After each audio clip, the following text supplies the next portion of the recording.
Simulan natin ang ating pagdiriwang sa ngalan ng Ama at ng Anak at ng Espiritu Santo. Amen. Ang pagpapala ng ating Panginoong Jesucristo, ang pag-ibig ng Diyos Ama at may pagkaisa ng Espiritu Santo naway sumainyong lahat.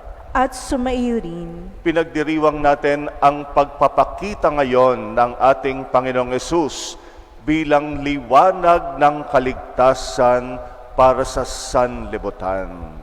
Nagpapakita siya sa mga naghahanap sa Kanya na kinakatawan ng mga pantas. Yung pagpapakita ng Panginoon, ang tawag natin doon ay Epifania. Kaya itong araw na ito ay kapistahan ng Epifania ng Panginoon. Madalas lang nating tawaging Three Kings, kapistahan ng tatlong hari. Pero ang ipinagdiriwang natin, yung mismong pagpapakita ng Panginoon, pagpapakilala niya bilang liwanag ng sanlibutan. Kaya naman, nawa matagpuan natin siya. Siya na lagi nating hinahanap sa ating buhay. Aminin natin ang ating mga kasalanan upang maging marapat tayong gumanap sa banal na pagdiriwang. Inaamin ko sa makapangyarihang Diyos at sa inyo mga kapatid na luba akong nagkasala sa isip, sa salita, sa gawa at sa aking pagkukulang. Kaya isinasamo ko sa mahal na Birheng Maria, sa lahat ng mga anghel at mga banal, at sa inyo mga kapatid, na ako'y ipanalangin sa Panginoong ating Diyos. Kaawaan tayo ng makapangyarihang Diyos, patawarin tayo sa ating mga kasalanan, at patnubayan tayo sa buhay na walang hanggan. Amen. Panginoon, kaawaan mo kami. Panginoon, kaawaan mo kami. Kristo, kaawaan mo kami. Kristo, kaawaan mo kami. Panginoon, kaawaan mo kami. Panginoon, kaawaan mo kami. Papuri sa Diyos sa kaitaasan.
Manalangin tayo. Ama naming makapangyarihan, ipinahayag mo ang iyong anak sa mga bansang pinatnubayan ng talang maliwanag. Kaming mga sumasamba ng may pananampalataya ay loobin mong maitaguyod hanggang makaharap sa iyong kadakilaan sa kalangitan. Sa pamagitan ng Jesucristo kasama ng Espiritu Santo, magpasawalang hanggan. Amen.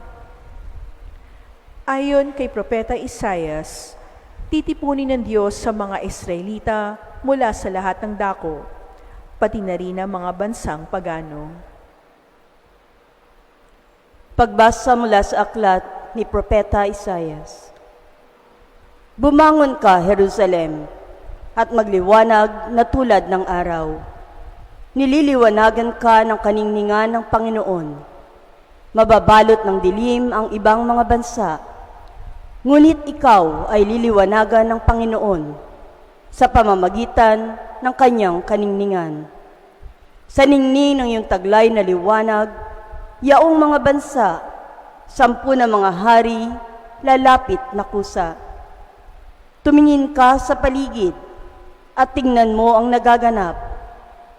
Ang mga anak mo ay nagtitipon na upang umuwi. Ang mga lalaki magmumula sa malayo. Ang mga babae kargang tila mga bata. Ang tanawing ito kung iyong mamalas, ikaw ay sisigla. Sa iyong damdami, pawang kagalakan, yaong madarama. Pagkat ang yaman niyong karagatay, iyong matatamo, at ang kayamanan ng maraming bansa ay makakamtan mo.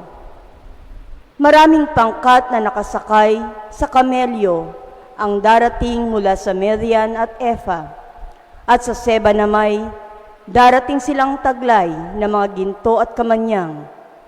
Ihahayag ng mga tao ang magandang balita tungkol sa ginawa ng Diyos.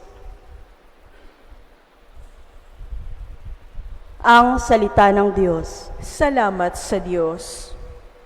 Poon, maglilingkod sa iyo, tanang bansa nitong mundo. Poon, maglilingkod sa iyo, tanang bansa nitong mundo. Turuan mo yaong haring humatol ng katwiran. Sa taglay mong katarungan, O Diyos, siya'y bahaginan, upang siya'y maging tapat mamahala sa iyong bayan, at pati sa mahihirap, maging tapat siyang tunay. Poon, maglilingkod sa iyo, tanang bansa nitong mundo. Yaong buhay na matuwid sa kanyang kapanahunan, madama ng bansa niya at umunlad habang buhay. Yaong kanyang kaharian ay palawak ng palawak, mula sa ilog Euphrates sa daigdig ay kakalat. Poon, maglilingkod sa iyo, tanang bansa nitong mundo. Mga haring nasa pulo at naroon sa Espanya, maghahandog ng kaloob, ihahain din sa kanya. Pati ang mga hari ng Arabia at Ethiopia, may mga kaloob ding taglay nilang alaala. Ang lahat ng mga hari gagalang sa harap niya. Mga bansay magpupurit, maglilingkod sa tuwina. Poon, maglilingkod sa iyo, tanang bansa nitong mundo. Kanya namang ililigtas ang sinumang tumatawag, lalo yaong nilimot ng mga taong mahihirot. Sa ganitong mga tao, siya'y lubhang nahahabag. Sa kanila tumutulong upang sila ay maligtas. Poon, maglilingkod sa iyo, tanang bansa nitong mundo. Ibinunyag ni Apostol Pablo sa mga taga-Efeso ang lihim na panukala ng Diyos na maliligtas hindi lamang ang taga-Israel, kundi maging ang mga pagano. Pagbasa mula sa sulat ni Apostol San Pablo sa mga taga-Efeso. Mga kapatid, marahil naman nabalitaan na ninyong dahil sa kagandahang loob ng Diyos ay ipinagkatiwala niya sa akin ang tungkuling ito para sa inyong kapakinabangan. Ipinahayag sa akin ng Diyos ang kanyang lihim na panukala. Ang hiwagang ito'y hindi ipinaalam sa mga tao noong mga nakaraang panahon. Ngunit inihayag ngayon ng Diyos sa pamamagitan ng Espiritu sa kanyang mga banal na apostol at mga propeta. At ito ang lihim. Sa pamamagitan ng mabuting balita, ang mga hentil, tulad din ng mga Hudyo, ay may bahagi sa mga pagpapalang mula sa Diyos. Mga bahagi rin sila ng iisang katawan at kahati sa pangako ng Diyos dahil kay Kristo Jesus.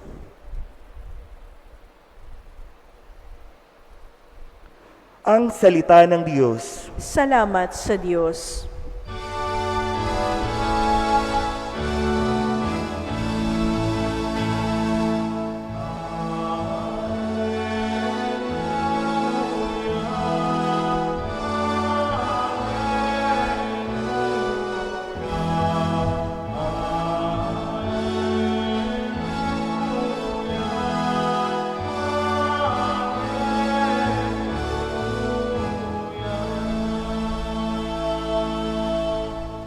Ang talay aming nakita, kaya't kami nagsipunta upang sa poon sumamba.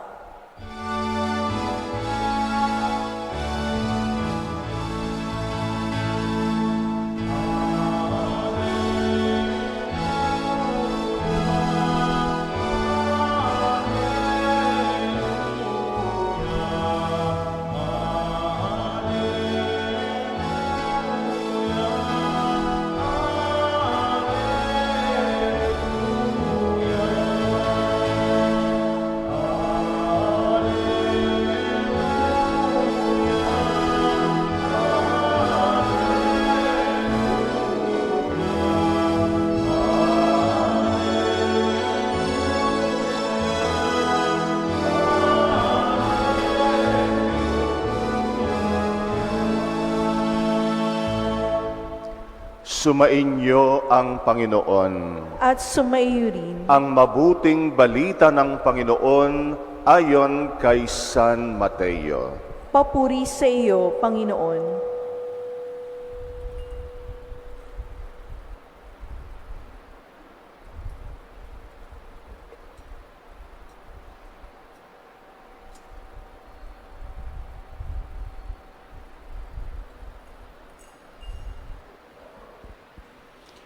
Si Jesus ay ipinanganak sa Bethlehem ng Judea noong kapanahunan ni Haring Herodes. Dumating naman sa Jerusalem ang ilang pantas mula sa silangan at nagtanong-tanong doon, nasaan ang ipinanganak na hari ng mga Hudyo? Nakita namin sa silangan ang kanyang tala at naparito kami upang sambahin siya. Nang mabalitaan ni Haring Herodes, siya'y naligalig. Gayon din ang buong Jerusalem. Kaya tinipon niya ang lahat ng punong saserdote at mga eskriba sa Israel at itinanong sa kanila kung saan ipinanganak ang Mesiyas. Sa Bethlehem po ng Judea, tugon nila. Ganito ang sinulat ng propeta. At ikaw, Bethlehem, sa lupain ng Huda, ay hindi nga huli sa mga pangunahing bayan ng Huda, sapagkat sa iyo lilitaw ang isang pinuno na mamamahala sa aking bayang Israel. Nang mabatid ito, lihim na pinatawag ni Herodes ang mga pantas at itinanong kung kailan lumitaw ang tala at pinalakad niya sila patungong Bethlehem. Matapos pagbilinan ng ganito, humayo kayo at inyong hanaping mabuti ang sanggol. Kapag inyong natagpuan, ibalita agad ninyo sa akin, upang ako man ay makasamba sa kanya. At lumakad na nga ang mga pantas. Muli silang pinangunahan ng talang nakita nila sa silangan, hanggang sa sumapit ito sa tapat ng kinaroroonan ng bata. Gayon na lamang ang galak ng mga pantas nang makita ang tala. Pagpasok sa bahay, nakita nila ang bata sa piling ng kanyang inang si Maria. Lumapit sila at nagpatira pa at sinamba ang bata. Binuksan nila ang kanilang mga sisidlan at inihandog sa kanya ang dala nilang ginto, kamanyang at mira. Nang sila'y pabalik na, sinabi sa kanila ng Diyos sa pamagitan ng panaginip na wag lang silang babalik kay Herodes. Kaya nag-iba na sila ng daan pauwi. Ang mabuting balita ng Panginoon. Pinupuri ka namin, Panginoong Hesukristo. Maligayang kapistahan ng Epifanya sa inyong lahat. Happy Feast Day of Epiphany. Ang tamang tawag sa ating kapistahan ngayon ay Epiphany, Epifanya. Ibig sabihin, pagpapakita ng Panginoon sa mundo bilang liwanag ng kaligtasan. Nagpapakilala siya bilang tagapagligtas ng lahat ng mga bansa. At kinakatawan yung iba't ibang bansa ng mga pantas na naghahanap sa Kanya. At yun nga ang kabaligtaran. Kung sino yung mga Israelita, mga Hudyo, parang hindi hinahanap ang hari na isinilang nung Pasko. Kung sino yung mga pagano, kung sino yung mga hindi Hudyo, tinuturing na hentil, sila pa yung naghahanap sa haring isinilang ng Israel, ang Panginoong Jesus. Kaya nga ang Panginoon nagpakita sa kanila, nagpakilala, kaya nga naganap yung Epifanya ng Panginoon, pagpapakita ng ating Panginoon. Magandang pagnilayan natin yung paghahanap. Talaga bang naghahanap tayo sa Panginoon? Merong kwento tungkol sa isang bata na nakikipaglaro ng taguan. Nung bata tayo, uso pa yung naglalaro tayo ng taguan. Naglaro ba kayo ng taguan? Sisters, have you ever participated in a hide-and-seek game when you were children? No, kaya laro natin yan nung bata tayo. At isang bata ang tumakbong umiiyak sa kanyang lolo. At tinanong nung lolo yung bata, bakit ka umiiyak? Kasi po, nakipaglaro ako ng taguan kasama ang aking mga kalaro. At dahil taguan nga, nagtago siya para hanapin siya nung taya. Pero ang hindi niya alam, habang siya'y nakatago, nag-ayawan yung kanyang makalaro. Kaya nga siya, nagtatago, naghihintay siya na siya ay hanapin, pero wala na palang naghahanap sa kanya. Huli na nung malaman niya na nag-ayawan ang mga kalaro niya. Wala na palang naghahanap sa kanya. Kaya pumunta siya sa lolo niya na umiiyak. Sino bang hindi iiyak? Akala mo hinahanap ka, wala palang naghahanap sa iyo. At inaliw siya ng kanyang lolo. Sabi niya, huwag ka nang umiyak. Ang Panginoon ganyan din. Ang Panginoon, hinihintay niya na hanapin siya ng mga tao, pero walang naghahanap sa Kanya. Kaya yung Panginoon minsan nalulungkot din dahil gusto niya na hanapin siya ng mga tao, pero walang naghahanap sa Kanya. Hinahanap ba natin ang Panginoon talaga sa ating buhay? Minsan, pag may hinahanap tayong nawawalang bagay, minsan napagsasabihan tayo pag hindi natin nakikita. Kasi ang hanap ka ng hanap, ginagamit mo yung bibig mo, hindi yung mata mo. Pagka sinabihan tayo ng ganyan, ibig sabihin lang yan, wala sa puso yung paghahanap natin. Hindi talaga tayo matyaga, masugid na naghahanap. Pakita lang natin, hinahanap natin, pero puro bibig. Pero hindi naman talaga naghahanap. Kasi kung talagang naghahanap tayo, yun nga, gagamitin natin yung mata natin, magtsatsaga tayong hanapin. Minsan, sabi lang natin, hinahanap natin ang Diyos. Pero katulad ng nawawalang bagay, minsan bibig lang tayo. Kung talagang hinahanap natin siya mula sa puso, yun ang malaking tanong. Talaga bang hinahanap natin ang Panginoon? Nagtsatsaga ba tayo na matagpuan siya? Nagtsatsaga ba tayo na hanapin ang Panginoon? Ang Panginoon nagpapakita sa mga naghahanap sa Kanya. Di ba minsan sinabi niya, ang mga naghahanap ay makatatagpo. Ganun ang Panginoon, di siya madamot.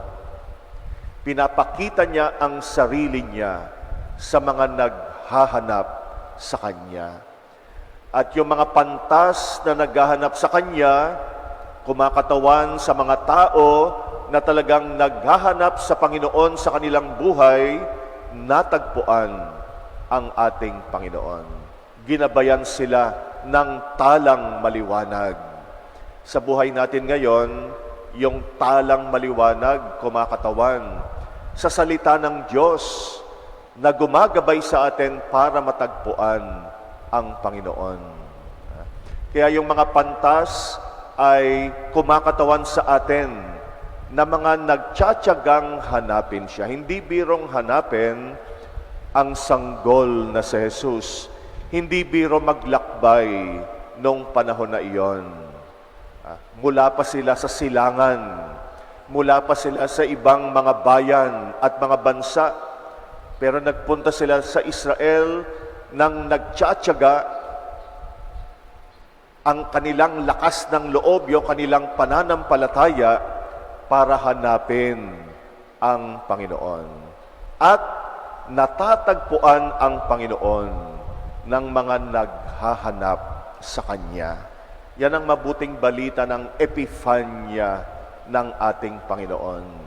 Kaya si Jesus ay nagpapakita, si Jesus ay nagpapakilala, si Jesus ay hinahayaan niya yung sarili niyang matagpuan ng mga tunay na naghahanap sa Kanya. Sinasabi lang natin, hinahanap natin siya, pero wala naman tayong tiyaga na manalangin ng tunay.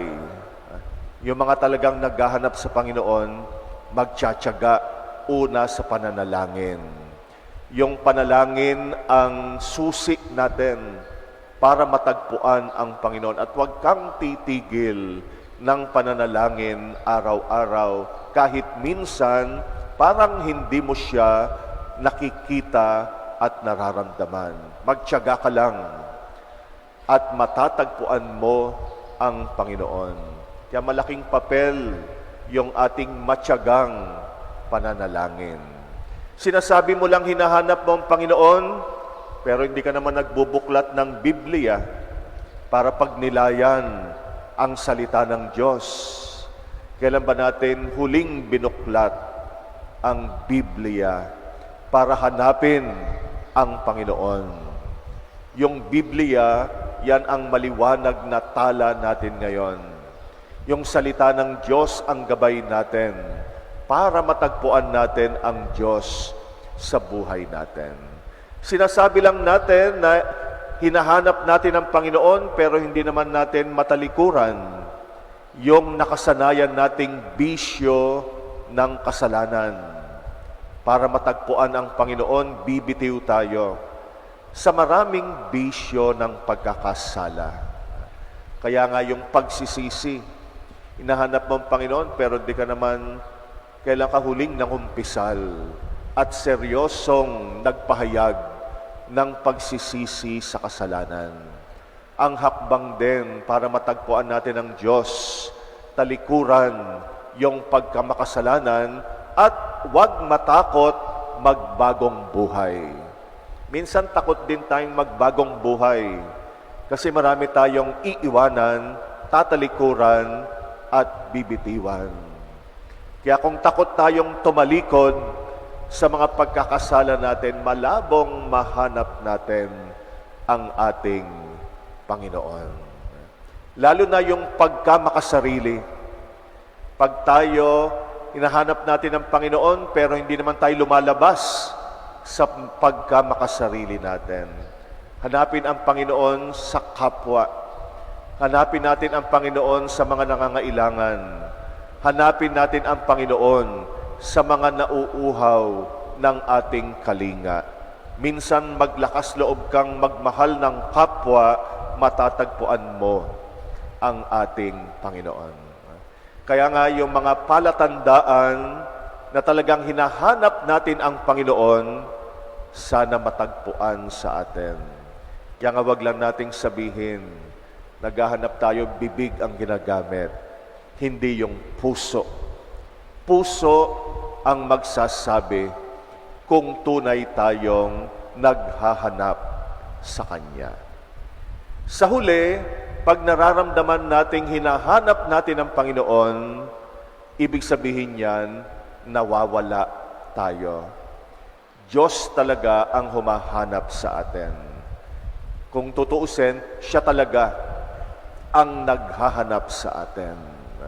Kaya nga, tayo yung nawawala, tayo yung naliligaw, tayo yung nalilihis ng landas. At ang panalangin natin, sana matagpuan tayo ng Panginoon. Bagamat hangad nating matagpuan natin siya, pero sana matagpuan tayo una ng Panginoon. Siya yung mabuting pastol na hinahanap ang nawawalang tupa. Tayo yung nawawala. Kapag hindi natin siya hinahanap, ibig sabihin talagang nawawala ang puso natin. Kaya sana ay ipanalangin natin na yung puso natin hanapin ang Panginoon lamang. Manabik tayo na matagpuan siya. Idalangin natin na siya ay matagpuan din tayo upang ipisan sa Kanya. Titingnan ko yung Belen natin, parang nawawala yung 3 hari. Pero nagninilay ako, kaya siguro wala yung 3 hari. Tayo kasi yun eh. Tayo yung mga pantas na sana naghahanap sa Kanya. Sana ay magkaroon ng mga pantas na maghahanap sa Panginoon. Sana yung puso natin hangarin na matagpuan natin ang liwanag ng sanlibutan. Kaya maligayang kapistahan ng Epifanya, maligayang paghahanap sa ating Panginoon.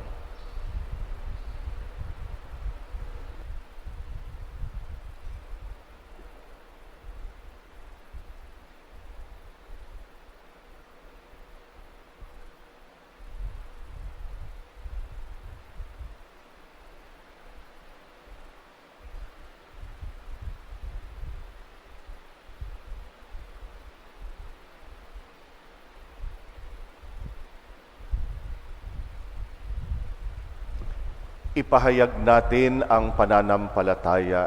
Sumasampalataya ako sa Diyos amang makapangyarihan sa lahat, na may gawa ng langit at lupa. Sumasampalataya ako kay Kristo, iisang anak ng Diyos, Panginoon nating lahat.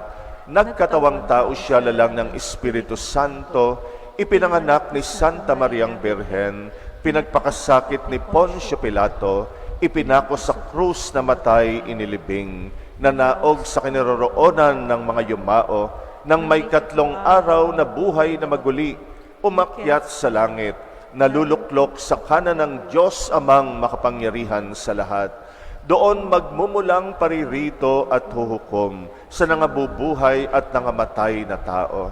Sumasampalataya naman ako sa Diyos Espiritu Santo, sa banal na simbahang katolika, sa kasamahan ng mga banal, sa kapatawaran ng mga kasalanan, sa pagkabuhay na muli ng nangamatay na tao, at sa buhay na walang hanggan. Amen.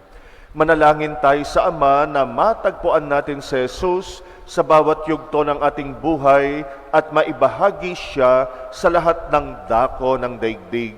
Buong pananalig nating dasalin, Panginoon ng liwanag, dinggin mo ang aming panalangin.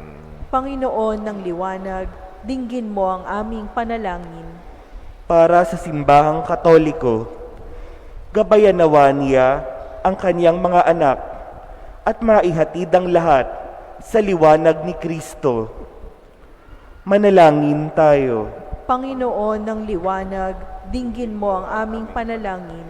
Para sa mga namumuno sa pamahalaan, akayin nawa nila ang lahat ng tao sa paghahari mo, O Diyos, sa kabila ng pagkakaiba-iba ng mga lahi at kultura. Manalangin tayo. Panginoon ng liwanag, dinggin mo ang aming panalangin. Para sa mga nakalugmok sa pagkakasala at kawalan ng pag-asa, makita nawa nila ang ilaw ng kaligtasan at mamuhay sa taglay nitong liwanag. Manalangin tayo. Panginoon ng liwanag, dinggin mo ang aming panalangin. Para sa mga hindi sumasampalataya kay Kristo, makita ka nawa nila, O Diyos naming mapagmahal, sa mga mabubuti nilang gawa, upang mabuhay silang taglay ang liwanag ng kaligtasan. Manalangin tayo. Panginoon ng liwanag, dinggin mo ang aming panalangin. Para sa usapang ekumenikal, naway hindi maging balakid ang mga pagkakamali ng bawat isa sa nakalipas, tungo sa higit na paggalang sa pagkakaiba-iba ng pananampalataya at pagsamba sa Diyos. Manalangin tayo. Panginoon ng liwanag, dinggin mo ang aming panalangin. Tahimik nating idalangin ang mga personal nating kahilingan. Muli nating alalahanin ang mga kapatid nating pinangakuan natin ng dasal, lalo ang mga may sakit at mga pagsubok sa buhay. Itaas din natin ang mga kahilingan ng mga kapatid natin nasa online mass ngayon na nakikiisa sa atin, lalo na ang mga may sakit at mga nakatatanda na wala ng kakayanang makapunta sa simbahan. At isama rin natin ang kahilingan ng mga nagpapamisa nating mga kapatid sa ating pagdiriwang. Tahimik natin itong ipanalangin.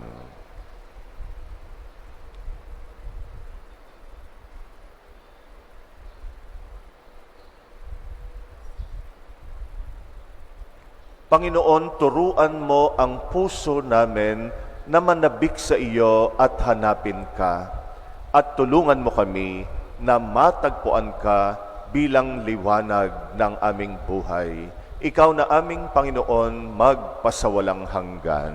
Amen. Amen.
Manalangin kay mga kapatid upang ang paghahain natin kalugdan ng Diyos amang makapangyarihan.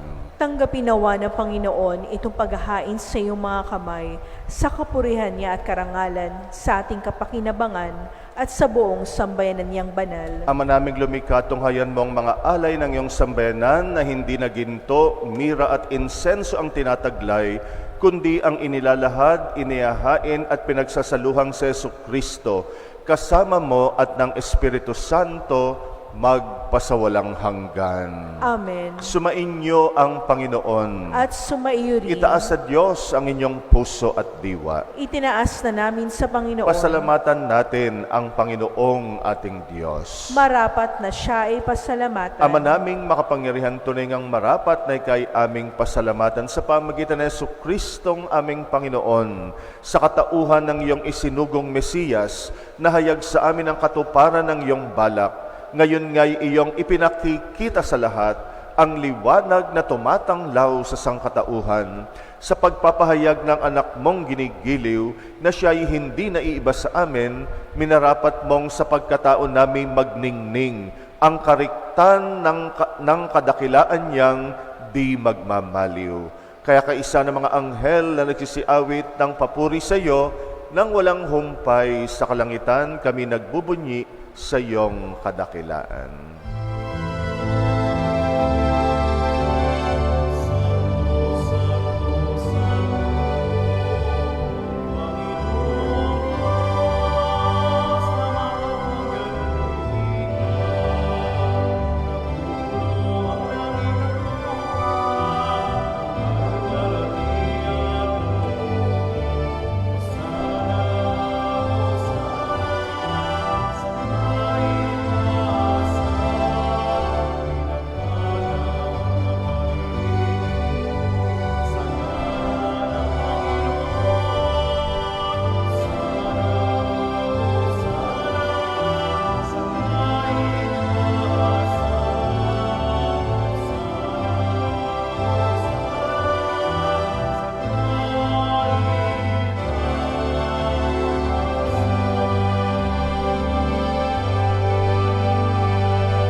Ama naming banal, dapat kang purihin ng tanang kinapal, sapagkat sa pamagitan ng iyong anak na aming Panginoong Jesucristo at sa kapangyarihan ng banal na Espiritu, ang lahat ay binibigyan mo ng buhay at kabanalan.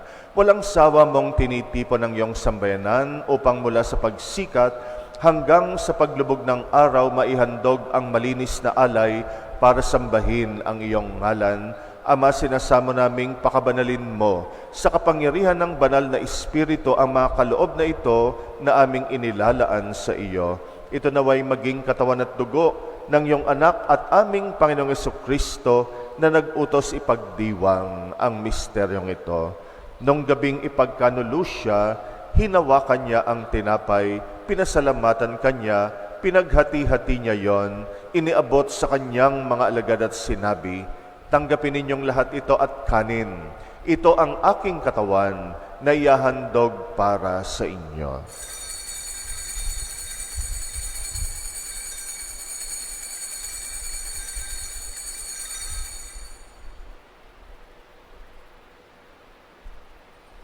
Gayun din naman nung matapos ang hapunan, hinawakan niya ang kalis, muli kanyang pinasalamatan, iniabot niyang kalis sa kanyang mga alagad at sinabi, "Tanggapin ninyong lahat ito at inumin, ito ang kalis ng aking dugo, ng bago't walang hanggang tipan, ang aking dugo na ibubuhos, para sa inyo at para sa lahat, sa pagpapatawad na mga kasalanan. Gawin ninyo ito sa pag-alala sa akin."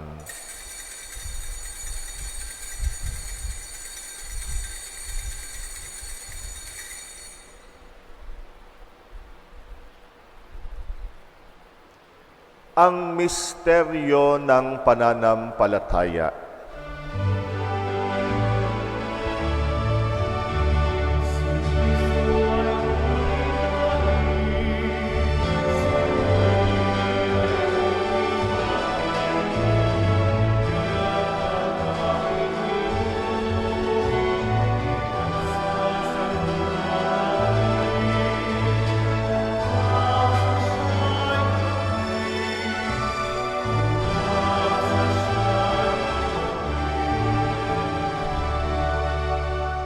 Ama, ginugunita namin ang pagkamatay ng iyong anak na sa amin nagligtas, gayon din ang kanyang muling pagkabuhay at pag-akyat sa kalangitan, samantalang ang kanyang pagbabalik ay pinananabikan, kaya bilang pasasalamat ngayon aming inaalay sa iyo ang buhay at banal na paghahaing ito.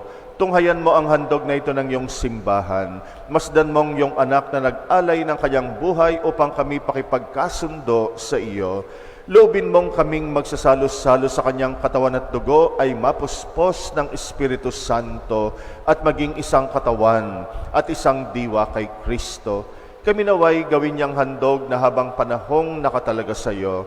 Tulungan nawa niya kami na magkamit ng iyong pamana kaysa ng ina ng Diyos, ang mahal na Birheng Maria, ng kabiyak ng puso niyang si San Jose, kaysa ng mga apostol, mga martir, at kaysa ng lahat ng mga banal na aming inaasahang laging nakikiusap para sa aming kapakanan.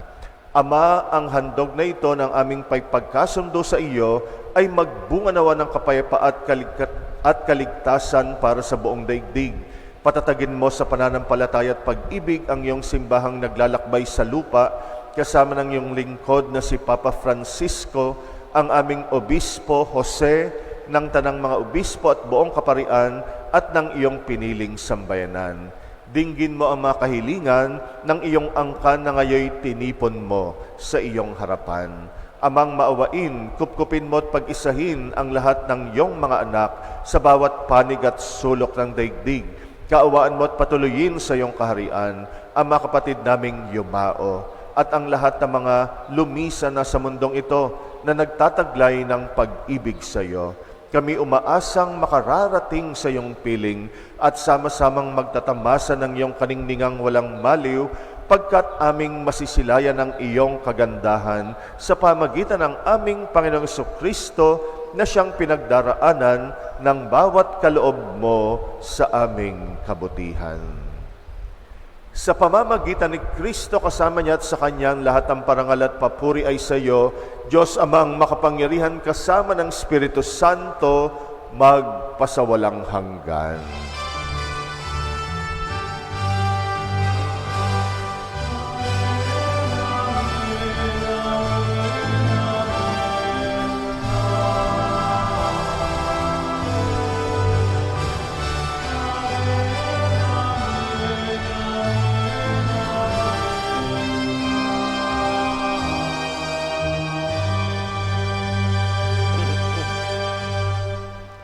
Manalangin tayo sa ating Ama sa Langit, alinsunod sa turo sa atin ng Panginoong Hesus.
Hinihiling namin kami yadya sa lahat ng masama, pagkalooban ng kapayapaan araw-araw, iligtas sa kasalanan, ilayo sa lahat ng kapahamakan, samantalang aming pinananabikan ang dakilang araw ng pagpapahayag ng tagapagligtas naming sa Jesucristo. Sapagkat iyo ang kaharian at ang kapangyarihan at ang kapurihan magpakailanman. Amen. Panginoong Jesucristo, sinabi mo sa iyong mga apostol, kapayapaan ang iniiwan ko sa inyo, ang aking kapayapaan ang binibigay ko sa inyo.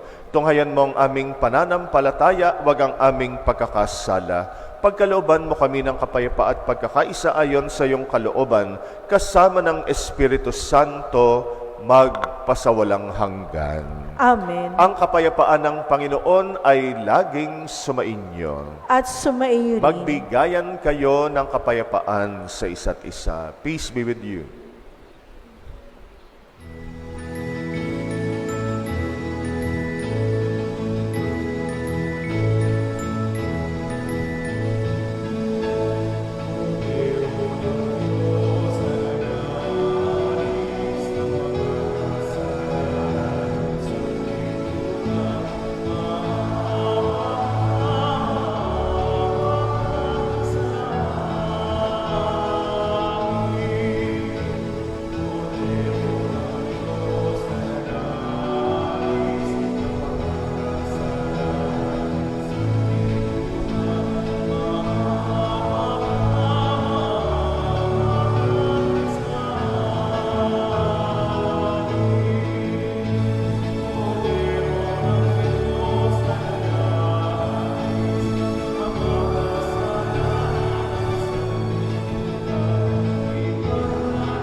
Narito ang ating Panginoong Jesucristo, ang liwanag ng sanlibutan.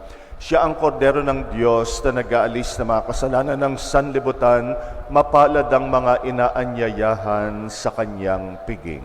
Panginoon, hindi ako karapat-dapat na magpatuloy sa iyo, ngunit sa isang salita mo lamang ay gagaling na ako.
Manalangin tayo. Ama naming mapagmahal, pangunahan mo kaming lagi sa iyong liwanag upang ang niloob mong aming pagsaluhan ay mapakinabangan namin ng marapat at lubusan sa pamagitan ng Jesucristo kasama ng Espiritu Santo magpasawalang hanggan. Amen. Ngayon ay unang linggo ng buwan, inaanyayahan ko yung mga may birthday ngayon, buwan ng January, pati na rin yung nagdiriwang ng anniversary ng kanilang kasal. Pwede kayong tumayo. Sino ba may mga may birthday ngayong January? Pagdarasal namin kayo. Ay, wag na kayong mahiya. Yan yung mga may birthday. Iyuko ninyo ang inyong ulo.